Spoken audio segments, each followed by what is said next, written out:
DJ Angraj थान बाजार Samastipur. BSP मनोरंजन फिल्म बिथान बाजार समस्तीपुर।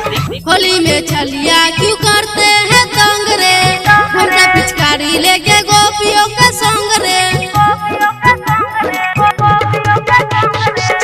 होली में छलिया क्यों करते हैं तंग रे, हमसे पिचकारी लेके गोपियों के संग रे। बाल्टी में रंग भर ले भर पहुआ है।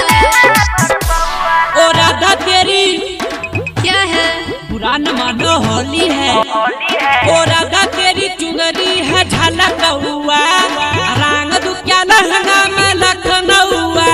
ओ राधा तेरी चुनरी है झलक हुआ, रंग दुखिया लहंगा में लखनऊआ।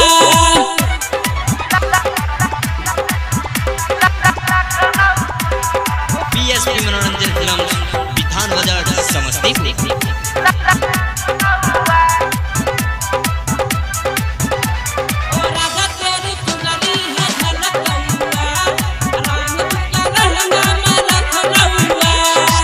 चलते हो राधा तू मतवाली चल रे, करते हैं तंग संग लेके गोल बाल रे। कदम के डार हिले जमुना के धार हिले, होली के दिन देखो यूपी और बिहार हिले। हाँ हो सुदामा कसम। चलते हो राधा तू मतवाली चल रे, करते हैं तंग संग लेके गोल बाल रे। लगता है पीके आए इंग्लिश के पौआ है। ओ राधा तेरी क्या है बुरा न मानो होली है। ओ राधा तेरी चुनरी है झलक हुआ, रंग दुखिया लहंगा में लखनऊआ। ओ राधा तेरी चुनरी है झलक हुआ, रंग दुखिया लहंगा में लखनऊआ।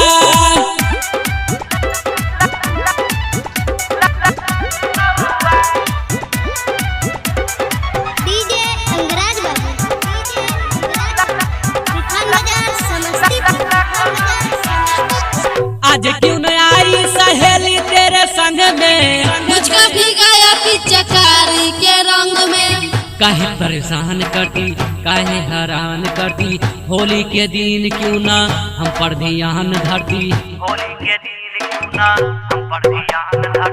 आज क्यों न आई सहेली तेरे संग में, मुझको भी गया पिचकारी के रंग में। बाल्टी में रंग भर ले भर पहुआ है। ओ राधा तेरी क्या है बुरा न मानो होली है। ओ राधा तेरी चुनरी है झलक हुआ, रंग दुखिया लहंगा में लखनऊआ।